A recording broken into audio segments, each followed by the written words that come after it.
ଏଣିକି 682 ଟଙ୍କାରେ ମିଳିବ ଏଲ୍‌ପିଜି ସିଲିଣ୍ଡର। ଆସିଲା ନୂଆ ଅପଡେଟ୍। ମଧ୍ୟପ୍ରାଚ୍ୟରେ ଯୁଦ୍ଧ ଭାରତରେ ଗ୍ୟାସ୍ ସମସ୍ୟା ସୃଷ୍ଟି କରିଛି, ଯାହା ଫଳରେ ସରକାର ସମୟ ସମୟରେ ନିୟମାବଳୀ ସଂଶୋଧନ କରୁଛନ୍ତି। ଇତିମଧ୍ୟରେ ଏଲ୍‌ପିଜି ସିଲିଣ୍ଡର ମୂଲ୍ୟକୁ ନେଇ ବଡ଼ ଖବର ସାମ୍ନାକୁ ଆସିଛି। ଆସନ୍ତୁ ଜାଣିବା ଆଜି ଆମେ ଏହି ଭିଡ଼ିଓ ମାଧ୍ୟମରେ। ତେଣୁ ଭିଡ଼ିଓକୁ ଆରମ୍ଭ କରିବା ପୂର୍ବରୁ ଆପଣ ସମସ୍ତଙ୍କୁ ଅନୁରୋଧ, ଯେଉଁମାନେ ଏପର୍ଯ୍ୟନ୍ତ ଆମ ଚ୍ୟାନେଲକୁ ସବସ୍କ୍ରାଇବ୍ କରିନାହାନ୍ତି, ଆପଣମାନେ ଏବେ ହିଁ ଆମ ଚ୍ୟାନେଲକୁ ସବସ୍କ୍ରାଇବ୍ କରିଦିଅନ୍ତୁ। ଆଉ ଏହି ଭିଡ଼ିଓକୁ ବହୁତ ମାତ୍ରାରେ ଲାଇକ୍, ସେୟାର ଓ କମେଣ୍ଟ କରିଦିଅନ୍ତୁ। ତେବେ ଚାଲନ୍ତୁ ଡେରି ନ କରିକି ଆଜିର ଏହି ଭିଡ଼ିଓଟିକୁ ଆରମ୍ଭ କରିବା। ଏଲ୍‌ପିଜି ବ୍ୟବହାରକାରୀଙ୍କ ପାଇଁ ଖୁସି ଖବର। ଗତ କିଛି ମାସ ମଧ୍ୟରେ ବିଶ୍ୱ ଉତ୍ତେଜନା ଯୋଗୁଁ ସାରା ବିଶ୍ୱରେ ଏଲ୍‌ପିଜି ସିଲିଣ୍ଡରର ମୂଲ୍ୟରେ ଉଲ୍ଲେଖନୀୟ ବୃଦ୍ଧି ଘଟିଛି।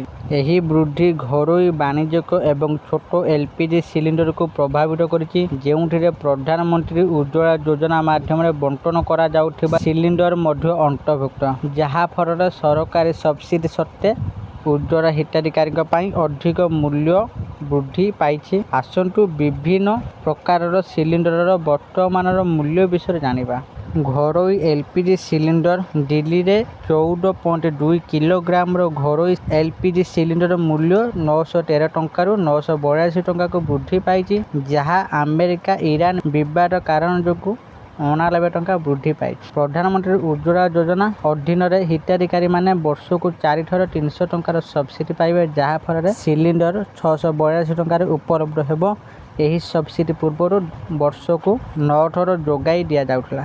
ବାଣିଜ୍ୟିକ ଏବଂ ଛୋଟ ସିଲିଣ୍ଡର। ହୋଟେଲ ଏବଂ ରେଷ୍ଟୁରାଣ୍ଟରେ ବ୍ୟବହୃତ 19 କିଲୋଗ୍ରାମର ବାଣିଜ୍ୟିକ ଏଲ୍‌ପିଜି ସିଲିଣ୍ଡର ମୂଲ୍ୟ 3113 ଟଙ୍କା 50 ପଇସା ରହିଥିବା ବେଳେ 5 କିଲୋଗ୍ରାମର ମୁକ୍ତି ବାଣିଜ୍ୟିକ ଏଲ୍‌ପିଜି ସିଲିଣ୍ଡର ମୂଲ୍ୟ 821 ଟଙ୍କା 50 ପଇସା ଟଙ୍କାରେ କାରବାର କରୁଛି। ଛୋଟ ସିଲିଣ୍ଡର ସହରାଞ୍ଚଳରେ ପ୍ରବାସୀ, କମ୍ ଗ୍ୟାସ୍ ଗ୍ରାହକ ଏବଂ ସୀମିତ ସ୍ଥାନ ଥିବା ବାଣିଜ୍ୟିକ ପ୍ରତିଷ୍ଠାନ ପାଇଁ ପ୍ରସ୍ତୁତ। ଏହା ଇଣ୍ଡେନ୍‌ର ବଣ୍ଟନ ନେଟୱାର୍କ, ଇଣ୍ଡିଆନ୍ ଅଏଲ୍, ଖୁଚୁରା ଦୋକାନ, ଚୟନିତ ରାସନ ଦୋକାନ ଏବଂ ସ୍ଥାନୀୟ ସୁପର ମାର୍କେଟ ମାଧ୍ୟମରେ ପରିଚୟ ପ୍ରମାଣ ସହିତ ପାଇପାରିବେ। ଗ୍ରାହକମାନେ ଯେକୌଣସି ସହରରେ ଛୋଟ ଗ୍ୟାସ୍ ସିଲିଣ୍ଡର ବ୍ୟବହାର କରିପାରିବେ ଏବଂ ସିଲିଣ୍ଡରଗୁଡ଼ିକୁ ବିକ୍ରୟ ଦୋକାନରୁ ଫେରାଇଲେ ବ୍ୟବହାର ଅବଧି ନିର୍ବିଶେଷରେ ପ୍ରତି ସିଲିଣ୍ଡର ପାଇଁ 500 ଟଙ୍କା ସ୍ଥିର ଫେରସ୍ତ ପ୍ରଦାନ କରାଯାଏ। ଏହି ନିୟମଗୁଡ଼ିକ ଏଲ୍‌ପିଜି ଉପରେ ନିର୍ଭରଶୀଳତା ହ୍ରାସ କରିବା, ଯୋଗାଣ ଅଭାବ ଦୂର କରିବା ଏବଂ କଳାବଜାରୀ ମୁକାବିଲା କରିବା ଲକ୍ଷ୍ୟ ରଖିଛି। ସରକାର one household one gas connection policy ଉପରେ ମଧ୍ୟ ଗୁରୁତ୍ୱ ଆରୋପ କରିଛନ୍ତି। ବର୍ତ୍ତମାନ ଏହି ପଲିସି ଅଧୀନରେ ଏକ ନୂଆ ନିୟମ ଉଭା ହୋଇଛି, ଯାହାକୁ ସରକାର ମେ 25 ତାରିଖରେ ସୂଚିତ କରିଥିଲେ।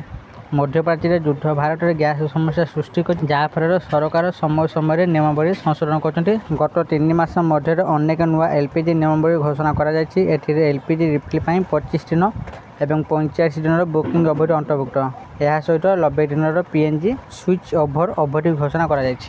ଆଶା କରୁଛି ଆପଣମାନଙ୍କୁ ଆଜିର ଏହି ଭିଡ଼ିଓଟି ନିଶ୍ଚିତ ଭାବରେ ଭଲ ଲାଗିଥିବ। ଆଉ ଆପଣମାନେ ଏଲ୍‌ପିଜିର ଏହି ନୂଆ ଅପଡେଟ୍ ନିଶ୍ଚିତ ଭାବରେ ଏହି ଭିଡ଼ିଓ ମାଧ୍ୟମରେ ବୁଝି ଯାଇଥିବେ ଏଲ୍‌ପିଜିର ନୂଆ ଅପଡେଟ୍ କ'ଣ ଆସିଛି। ଯଦି ଆପଣମାନଙ୍କୁ ଆଜିର ଏହି ଭିଡ଼ିଓଟି ଭଲ ଲାଗିଥାଏ, ଦୟାକରି ଭିଡ଼ିଓକୁ ବହୁତ ମାତ୍ରାରେ ଲାଇକ୍, ସେୟାର ଓ କମେଣ୍ଟ କରନ୍ତୁ।